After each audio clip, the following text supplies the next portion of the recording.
예, 아무래도 실적을 따져봐야 될 때가 계속 되는 것 같습니다. 물론 코로나19 여파로 인한 피해들 어쩔 수 없겠지만 이제 이 중에서도 기업을 골라보려면 그리고 옥석을 가려보려면 결국 실적이 어떻게 나왔는지 좀 봐야 될 것 같은데요. 업종별로 그래서 지금 전망이 어떻게 되고 있는지 함께 따져보도록 하겠습니다. CEO 스코어의 박주근 대표와 함께합니다. 어서 오십시오. 네, 안녕하세요. 안녕하세요. 네. 어닝에 대해서 네. 코로나19가 어쨌거나 한번 확 휩쓸고 지나갔으니까 다시 한번 좀 환기도 시키고 해야 될 것 같은데 뭐 2분기가 더 걱정이긴 합니다만 맞습니다. 네. 1분기 어닝 시즌에 대해서는 좀 어떻게 보고 계십니까?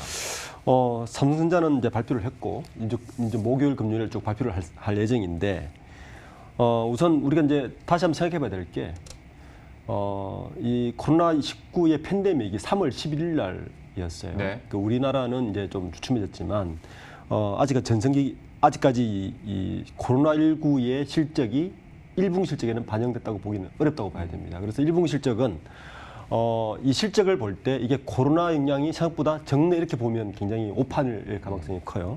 전체적으로 보면 우선 컨센서스의 전체적으로 보면 종전에 한 18.85% 정도 하향할 것이라고 예측한 것을 네. 최근에 29.95%, 30% 하향으로 바꿨습니다. 그러면 심각하다는 얘기고 순이익 추정치도 굉장히 낮죠. 어제 그 S&P 500 지수의 그 진동기 대비 10% 감소할 거를 이미 예상을 내놨기 때문에 우리나라 1분기 실적은 아마 이 실적에서 크게 밑돌거나 떨어질 것이다. 물론 제가 볼 때는 30%까지는 떨어질 것 같지는 않습니다. 네. 왜냐하면 아까도 말씀드렸지만 팬데믹이 3월 11일이고 그때까지만 해도 수출 실적이 괜찮았어요. 네. 지금 어제 발표한 4월 수출 실적이 27% 감소했기 때문에 그게 걱정이에요. 3월 수출 실적까지 1분기로 반영되기 때문에 그때까지는 괜찮다고 볼 수 있고 반대로 정시는 또 엉뚱합니다. 사실 이런 실적과 별개로 정시는 유동성이 풍부로 지금 좀 다른 양상을 보이고 있는 것 같아요. 예. 그러면 이제 업종별로 하나하나 보도록 할 텐데 첫 번째는 당연히 IT 반도체 쪽 얘기를 네. 해보도록 하겠습니다. 이게 글쎄요, 눈높이를 어느 정도에 갖고 있느냐에 따라서 이후 주가 향방은 다를 네. 수 있겠습니다만은 지금 나오는 수치 얘기만 한번 해보자면 정말 예. 어떻습니까? 1분기 실적은 사실은 어닝 서프라이즈로 봐야 되고요. 실적을 봐야 되고 물론 지지난주에 삼성전자 실적이 발표되면서 다양한 해석이 나오긴 했지만 예. SK 하이닉스를 좀 눈여겨봐야 될 것 같습니다. SK 하이닉스가 삼성전자와 같은 트렌드를 보이느냐 안 보이느냐가 굉장히 중요한 포인트인 것 같고 저는 그보다는 사실은 1분기 실적 중에서 스마트폰이나 이제 이런 IT 기계가 실제로 들어가는 쪽의 실적을 좀 눈여겨봐야 될 것 같습니다. 이 실적이 향후 2분기, 3분기 때 어느 정도 추락할 것인가에 대한 가늠자 역할을 좀 할 수 있는 부분이거든요. 물론 다행스럽게도 국내 삼성전자와 SK 하이닉스의 실적은 2분기까지는 저는 나쁘지 않을 거라고 생각됩니다. 왜냐하면 은택 이코노미 현황 때문에 예. 서버 디램이라든지 이런 여러 가지 IT 시스템에 대한 수요는 여전히 하기 때문에 그리고 실제 선물 가격도 그렇게 많이 떨어진 것 같지는 않아요. 아직까지는. 유가가 떨어지는 것에 비하면. 그래서 2분기까지는 예상보다는 괜찮을 것 같다. 반도체는 그렇게 전망을 할 수 있을 것 같습니다. 예. 사실 이것도 그러니까 LG전자는 어닝 서프라이즈라는 거 인정하는데 삼성전자에도 어닝 서프라이즈를 붙이는 게 맞나 싶기도 해요. 그런데 이제 시장에서 이렇게 판단을 하고 느꼈으니까 그렇죠. 주가 자체도 좀 긍정적으로 혹시 보는 분들도 더 많아졌을 텐데 SK 하이닉스도 어떻게 되는지 또 시장이 어떻게 받아들이는지 한번 보도록 하겠습니다. 이어서 자동차인데 여기도 좀 애매해진 게 네. 국내는 판매가 아주 호조입니다. 예, 괜찮습니다. 예. 개소세도 인하됐겠다. 신차들도 나왔겠다. 근데 이제 글로벌 공장이 멈추다 보니까 이게 문제 네. 아니겠습니까? 네. 그러면 종합해봤을 때 어떻게 판단하고 계십니까? 저는 심각하다 봅니다. 이제 우리나라 경제 구조를 볼 때 우선 기본적으로 가져갈 생각이 뭐냐면 OECD 국가 중에서 수출 비중이 가장 많은 국가. 네. 그리고 OECD 국가 중에서 제조업 비중이 독일보다 높은 국가가 저희 우리나라입니다. 그러니까 내수를 봤을 때는 착시 현상이 발생할 수 있어요. 물론 신차입고 때문에 현대차가 굉장히 괜찮죠. 물론 내수에서의 영업이익은 상당히 아마 그 지킬 수 있을 것 같습니다. 네. 그렇지만 현대차의 연간 자동차 생산량 중에서 약 70% 이상은 사실 그렇죠. 글로벌입니다. 네. 물론 그 일부 공장이 다시 셧다운에서 풀려서 가동을 하고 있지만 아마 가동률이 80%가 안 될 겁니다. 그렇다면 현대차의 실적 하락은 뭐 30% 이상 하락은 분명한 사실이고요. 얼마나 지켜낼 수 있느냐를 봐야 되는데 중요한 건 현대차가 어제 3천억대 회사채를 3년 만에 발행을 했다는 거죠. 유동성이 부족하다는 얘기입니다. 벌써 그 이야기 나오고 지난번 이 자리에서 한 말씀드렸지만 자동차 업종은 반도체와 달리 캐시플로우의 사이클 타임이 굉장히 길어요. 네. 굉장히 길어서 현대차가 어느 정도까지 유동성을 확보하느냐가 사실은 굉장히 중요하고 기타 자동차 기업들은 아마 상황이 더 심각한 걸로 알고 있습니다. 예. 그래서 자동차 업종은 문제는 아까도 방송에서 이야기했지만 자동차를 지탱해주고 있는 기반 산업의 지탱이 중요합니다. 사실 산자부나 이쪽에서는 자동차 부품이나 자동차 이 산업 자체가 붕괴되지 않을 기반 산업을 지켜내는 것이 지금부터 중요한 시급한 문제인 것 같습니다. 예. 자동차 같은 경우에 뭐 국내 대다수 기업들의 수출 비중이 한 60에서 70%는 되니까 이에 따라서 해외 공장 셧다운으로 인한 뭐 타격은 어쩔 수 없을 것 같습니다. 자동차 어떻게 나오고 계속 강조드리는 거지만 눈높이가 그래도 많이 낮아진 만큼 시장에서는 이걸 또 어떻게 해석하는지도 한번 봐야 되겠습니다. 네. 이어서 석유화학인데 여기는 참 할 얘기가 많을 것 같아요. 아, 그렇습니다. 국제유가 시장은 이미 그러니까 원유 선물 시장은 정상적인 흐름이라고는 볼 수가 없고 국내 뭐 정제 마진은 계속 마이너스고 어떻게 봐야 됩니까? 저는 이제 투자자 입장에서 그 이 코로나19 사태의 분기점이 언제냐를 보는 가장 큰 가늠자가 저는 유가라고 봅니다. 유가가 30불대나 40불대로 가느냐 안 가느냐가 코로나19의 경제 상황이 턴어라운드 되냐 안 되냐의 가늠자로 저는 보는 게 맞다고 봅니다. 예. 어제 발표한 그 미국 텍사스산 원유가 11달러대로 떨어져 있죠. 지금 심각합니다. 그 오늘 그렇지 않아도 그 정유모 산자부 장관과 정유사사 CEO들 간의 미팅이 있습니다. 이미 그 1분기에 석유 재고량으로 인한 그 차익 그 적자가 2조 5천억 육박할 네. 거라고 이미 이제 분석되고 있고 2분기에도 몇천억대로 지금 사지 않는 불구하고 몇천억대로 지금 나온 것이 굉장히 좀 심각하고 일단 정유사사는 뭐 직탈 맞을 수밖에 없고요. 이거 정유사사의 기름을 받아서 석유를 받아서 에틸렌이나 나프타로 가공하는 이제 화학업계를 봐야 되는데 이 또한 만만치 않습니다. 우선 화학업계는 그렇지 않아도 악재가 두 가지 있었어요. 미국의 그러니까 ECC 즉 그 미국의 그 세일 가스를 직접 두 단계를 스킵하고 그 에틸렌으로 만드는 공장이 미국에 이제 생산을 시작했거든요. 예. 이게 우리나라 굉장히 있을 것이다라고 얘기했는데 중국의 과잉까지 이미 겹쳐 있습니다. 현재 지금 LG 화학이나 롯데 화학이 이미 뭐 LG 화학은 한 50% 마이너스를 보고 있고요. 예. 예상치에. 예. 롯데 케미칼 경우에는 예. 90% 마이너스를 지금 보고 있죠. 하나솔루션도 약 11% 정도 지금 예상을 보고 있습니다. 문제는 이게 이제 회복이 언제 가능하냐의 문제인데 지금 이 추이가 지금 이 우리나라 화학사의 대부분의 주종이 에틸렌과 나프타인데 예. 이 에틸렌과 나프타의 그 가격이 그러니까 이게 톤당 그 스프레드 가격이 그 적정 마진이 약 230불에서 250불쯤 돼야 되는데 현재 예. 4월달 기준으로 238달러까지 떨어져 있어서 이미 적정 마진 이하로 내려가 있습니다. 네. 지금 이렇게까지 그 계속 떨어진다면 아마 이 화학업계도 가동을 계속 줄여야 될 아마 상황으로 4월달에는 갈 것 같습니다. 그렇다면 2분기에는 현재보다 더 낮게 보는 게 저는 좀 맞다고 봅니다. 그러니까 저도 그걸 여쭤보고 싶었습니다. 정유와 화학 우리가 뭐 쉽게 말해서 정유화학이라고 묶어서 부르긴 하는데 이걸 나눠서 봤을 때 그나마 화학 쪽은 그래도 정유보다는 좀 낫다고 볼 수 있지 않을까라는 생각도 해봤지만 여기도 역시 힘들다 얘기를 해주셨고 또 한 가지 질문이 있는 게 정유업계에서는 이제 아무래도 특히 국내는 정제마진이 중요하다 보니까 자꾸 여쭤보는데 네. 지금은 물론 굉장히 힘든 시간을 보내고 있고 변동성도 워낙 커지니까 정제마진이 뭐 당연히 마이너스 유지할 수밖에 없는데 네. 이 고비를 한 번만 지나가면 정제 마진이 좀 급격하게 회복될 수 있지 않을까라는 굳이 긍정적으로 한번 가보자면 네. 라는 생각도 드는데 이거는 어떻게 기대하기엔 좀 무리입니까? 한 가지 저는 다행스러운 거 있다고 봅니다. 지금 사실은 유가가 이렇게 폭락한 가장 큰 이유 중에 하나가 그 사우디아라비아와 러시아의 감산 정책 합의 불발도 있지만 사실은 더 큰 이유는 미국의 셰일가스 업체를 죽이는 게 목적이었거든요. 미국 셰일가스 업체가 지금 뭐 한 1,500개 가까이가 지금 도산한다는 정보가 있죠.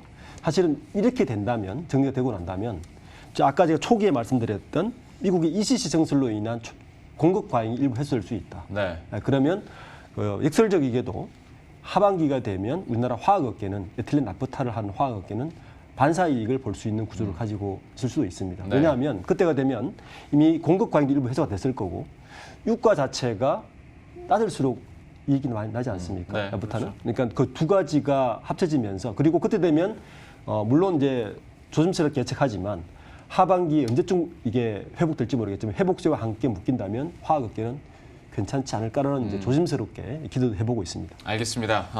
석유 그리고 화학업종, 정유업종 이렇게 얘기를 해봤고요. 바로 제약바이오로 넘어가도록 할 텐데 여기는 아무래도 코로나19와 연관이 있는 회사와 없는 회사로도 나뉠 수 있을 맞습니다. 것 같고 뉴스가 지금 나오고 있는 회사와 안 나오는 회사들의 주가 향방이 뭐 극명하게 엇갈리고 있기 맞습니다. 때문에 이것도 좀 자세하게 설명을 해주셔야 될 것 같아요. 제약바이오는 볼 때 제약과 바이오를 분리해서 봐야 됩니다. 네. 우선 제약을 먼저 보겠습니다. 사람들이 이제 코로나19로 인해서 바이오 그리고 진단 키트 업체들은 당연히 이제 호황을 볼 네. 것이라고 했고 주가도 이미 반영되어 있는데 제약업계는 사실은 좀 반대로 해석했었어요. 왜냐하면 사람들 병원에 가지 않으니 떨어질 거 예상인데 생각했는데 그 예외적으로 지금 종건당이나 동아 ST, 한미약품, 동국제약 등이 외래환자 수는 감소를 했는데 또 불구하고 이제 사람들이 병원에 가지 않으니까 지금 방역 한 쪽에서 어떻게 했냐면은 장기 처방전을 줘라 그랬어요. 두 달, 세 달치. 네. 이게 반사이익으로 생겼습니다. 예. 네. 그래서 실제적으로 보면 그 바이오 시밀러만 좋아할 뻔했는데 제약업체도 괜찮았다. 아마 1분기가 이 지표가 나올 것 같고요. 2분기에도 저는 괜찮을 거라고 봅니다. 네. 바이오 시밀러 시장은 훨씬 좋습니다. 왜냐하면 두 가지 효과가 있는데 유럽 시장과 미국 시장에 시장 변화가 생겼어요. 유럽 시장은 당연히 그 바이오 시밀러가 들어가면 경쟁 입찰로 됐는데 미국 시장도 지금 그런 식으로 바뀌고 있습니다. 그래서 아마 지금 삼성 바이오로직스가 바로 이 효과를 바로 봤기 때문에 1분기에 에닝스 파리를 이미 했지 않습니까? 셀트리온은 이 효과와 더불어 만약 그 빠른 시일 안에 코로나19의 처방약까지 발표한다면 네. 굉장히 날개를 달 수도 있을 것 같습니다. 예. 셀트리온은 진짜 한번 봐야겠습니다. 뭐 대표까지 나서서 지금 자신을 하고 있기 때문에 실체를 보여줄지도 한번 봐야 될 것 같고 그 삼성 바이오로직스 같은 경우에는 이것도 물론 계속 계약 추이를 봐야겠습니다만 위탁 생산에 대한 뉴스들도 많이 나왔기 때문에 네. 좀 어떤 투자 전략 측면에서 봤을 때 삼성 바이오로직스 좀 긍정적으로 보십니까? 네, 저는 긍정적으로 봅니다. 우선 이제 두 가지를 볼 수 있는데 이게 미국 시장 진출 여부를 좀 주의 깊게 봐야 되는데 우선 삼성 바이오에피스가 최근에 유방암 치료제 그 온트라잔트를 출시를 했지 않습니까? 예. 이게 이미 미국 시장에 가 있고요. 그리고 자가면역 치료제인 레플렉시스까지 그 미국에 이미 선을 보였기 때문에 저는 삼성 바이오에피스, 삼성 바이오는 2분기에도 실적은 완만하게 올라갈 것이라고 좀 예측이 조심스럽게 가능할 것 같습니다. 예. 제약바이오주에 대해서는 관심들이 많으실 것 같아서 한 가지만 더 여쭤보도록 하자면 그러니까 어떤 플로우가 있는 것 같습니다. 코로나19 때문에. 처음에는 어떤 손 소독제나 마스크, 그 다음에는 이제 진단 키트, 그 다음에는 이제 백신이나 뭐 네. 치료제 쪽으로 가고 있는데 여전히 주가 날아가는 거 보면 진단 키트 쪽이거든요. 맞습니다. 뭐 네. 시젠을 대표로 해서. 네. 그러면 이제 좀 고민이 드는 거죠. 시젠 쪽으로 계속 이렇게 유동성이 몰릴지 아니면 그 다음 백신이나 진단 키트를 지금으로서는 진단 키트가 아니라 치료제 쪽을 봐야 되는 거지. 투자 관점으로는 어디가 더 유리하다고 보십니까? 이렇게 봐야 되겠죠. 진단 키트는 사실은 뭐 방역 당국에서도 코로나19가 계속 반복적으로 발생할 것이라는 예측을 내놓긴 했지만 예. 진단 키트 시장은 이렇게 된 이상 아마 미국이나 일본, 중국에서도 아마 굉장히 빠르게 이 시장을 먹어 들어갈 거라고 저는 예측을 합니다. 그래서 지금은 우리의 진단 키트가 굉장히 히트를 치고 있지만 근데 그 부분을 조심스럽게 좀 봐야 될 것 같고 네. 반면에 이 치료제는 다른 시장이죠. 그렇죠. 그리고 시장 규모가 다릅니다. 그러니까 진단 키트 시장과 치료제 시장은 이 시장 규모 자체가 어마어마한 차이 나기 때문에 예. 저는 현재는 치료제나 백신 시장을 훨씬 더 주의 있게 봐서 투자에 판단하는 것이 맞다고 봅니다. 그러니까 지금 뭐 수출이나 실적이 잡히는 쪽은 진단 키트일 수 있겠으나 이 시장은 아무래도 진입장벽 자체가 그렇게 막 높은 건 아니고 맞습니다. 예, 그 때문에 백신이나 어떤 치료제 쪽으로 기업을 잘 찾는다면 지금으로서는 그쪽이 더 장기적으로 유리할 수 있다라고 얘기를 해주셨고요. 다음 업종은 참 말 꺼내기도 마음이 무거워집니다. 여긴 진짜 최악의 시간을 보내고 있는데 네. 여행 업종은 어떻게 봐야겠습니까? 영업 좀 이렇게 봤으면 좋겠어요. 우리가 IMF 때나 서프라임 때를 한번 되돌려 보면 좋겠어요. 투자 입장에서. 네. 그 당시를 해고를 해보면 결국에는 살아남는 곳이 나머지 이익을 다 가져가는 구조를 가지고 있습니다. 네. 그러니까 지금 그래서 여행업계를 볼 때는 뭘 봐야 되냐면 그 회사가 가지고 있는 현금성 자산을 주의 깊게 봐야 됩니다. 그 현금으로. 왜냐하면 현재 매출은 빵이에요, 빵. 매출은 제로입니다. 그쵸. 제로 네. 매출은 제가 볼 때 2분기까지 갈 수밖에 없는 상황이고요. 해외여행 타기이기 때문에. 네. 자, 그러면 이 기업들이 현금성 자산으로 언제까지 서바이벌 할 수 있느냐를 보는 게 이 시장을 보는 가장 현명한 방법인 것 같습니다. 왜냐하면 그 시기를 거치고 나면 나머지 시장은 이 남은 기업들이 독식을 할 수밖에 없는 구조를 가지고 있습니다. 예. 유가가 떨어져 있죠. 항공업계가 아마 이 시장이 회복이 되고 나면 저가 항공이나 해서 굉장히 낮은 가격으로 내놓을 가능성이 큽니다. 예. 그리고 갇혀있던 그 심리가 폭발적으로 늘어날 수 있는 심리도 생겼죠. 네. 사람은 남는다면 영업계에 대한 저가 매수, 물론 타이밍이 중요합니다. 그 타이밍을 보고 영업계를 바라보는 것이 투자 입장에서는 중요하다고 보고 있습니다. 예. 결국 이거는 버티는 자가 이기는 맞습니다. 거지 않습니까? 여행업계 같은 경우에는 특히 만약에 저가 매수를 생각하시면서 장기적인 관점에서 보신다면 여행업계 재무제표는 꼭 잘 들여다 보셔야 네. 될 것 같습니다. 어떤 업종군보다. 그러니까 재무구조가 그나마 현금화시킬 수 현금 자산이 튼튼한 기업을 위주로 저는 보는 게 맞다고 봅니다. 그러게요. 예, 여행업종 이렇게 살펴봤고 여행업 얘기 나온 김에 항공업은 어떻게 보시는지 왜냐하면 지금 힘든 건 알겠는데 네. 정부에서도 사실 기간 산업을 버리지는 않을 거란 말이죠. 예, 그리고 언젠가는 괜찮아진다면 네. 글쎄요 항공업에 대해서 좀 어떻게 평가하시는지 그게 궁금해서요. 우선 어제 외신을 보면 그 영국의 버진 그룹이 이 호주의 제2항공사가 매각됐고요. 법정 관리돼 갖고 영국의 유럽의 가장 큰 저가항공사도 어제 그 매각 절차를 밟고 있거든요. 네, 이 시장을 보면 사실은 이미 저가항공 시장과 항공 시장은 포화되어서 과잉 공급되고 있다고 이제 봐야 됩니다. 저는 이 코로나19가 어쩌면 항공업계를 일시 구조조정하는 역할을 분명히 할 것이라고 보고 있습니다. 예. 그래서 구조조정에서 마찬가지로 아까 그 영업을 봤듯이 구조조정에서 살아남는 기업들에 대해서는 굉장히 좋은 기회가 올 것이라고 봅니다. 예, 네. 한번 좀 시장이 재편되는 맞습니다. 과정이라고 보시는 어쨌든 것 정부 같고. 입장에서는 그 항공업을 관장하는 정부 입장에서는 자연스러운 구조조정이 생길 것이다. 예. 그리고 아마 가려서 살아남기는 게 아마 향후에 멀리 봤을 때 항공업의 경쟁력에 대해서 우리가 제고할 수 있는 부분이 될 것 같습니다. 참 그 기간 동안에 조절을 어떻게 하는지도 미묘해질 것 같습니다. 뭐 다 지원은 해주긴 해줄 텐데 네. 여기서 또 산업계 재편이 어떻게 되는지도 한번 봐야 될 것 같고 지원에 대한 기대감이 있다 보니까 오늘 일장에서 항공주들이 뭐 급등 흐름이나 강세를 기록하고 있긴 합니다만은 좀 그 흐름의 연속성은 한번 지켜봐야 될 것 같습니다. 마지막으로 유통이나 쇼핑 쪽 얘기해 보도록 할 텐데 굳이 요즘에 뭐 탑픽을 꼽거나 괜찮은 업종군을 꼽으라고 한다면 유통이나 쇼핑 쪽 특히 온라인 쪽에서 네. 강한 업체들을 좀 꼽더라고요. 네, 맞습니다. 어떻게 보십니까?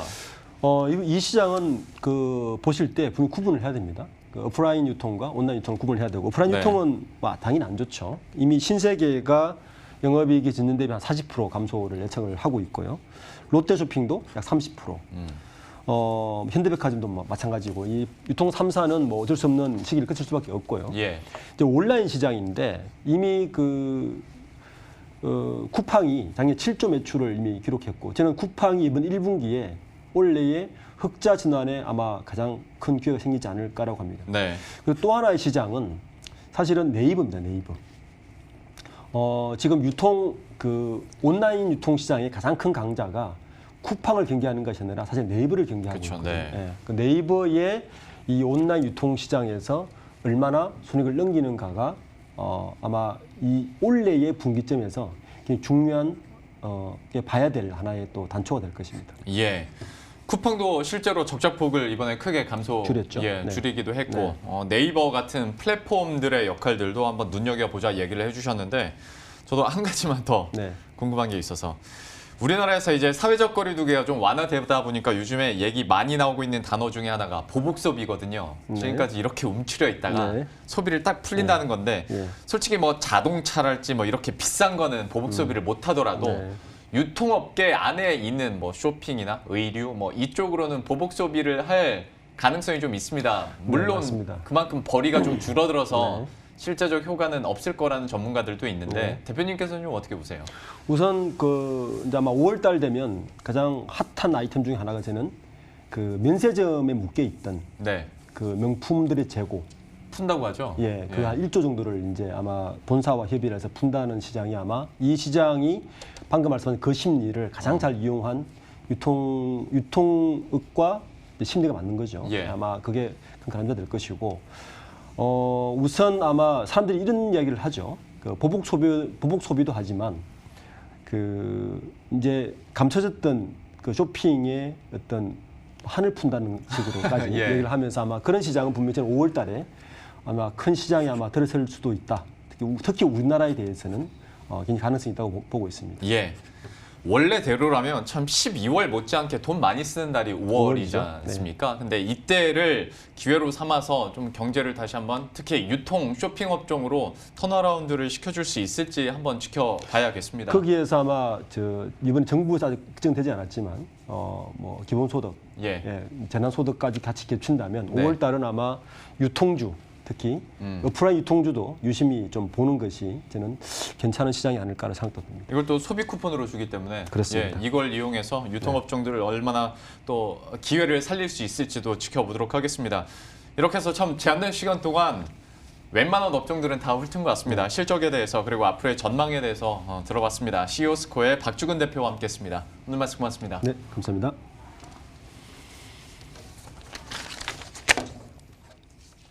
예, 그러면 저희도 여기서 바로 인사드리도록 하겠습니다. 식사 맛있게 하시고요. 저희들은 내일 이 시간에 또 새로운 뉴스들과 전략 들고 다시 찾아뵙도록 하겠습니다. 시청해주신 여러분 고맙습니다.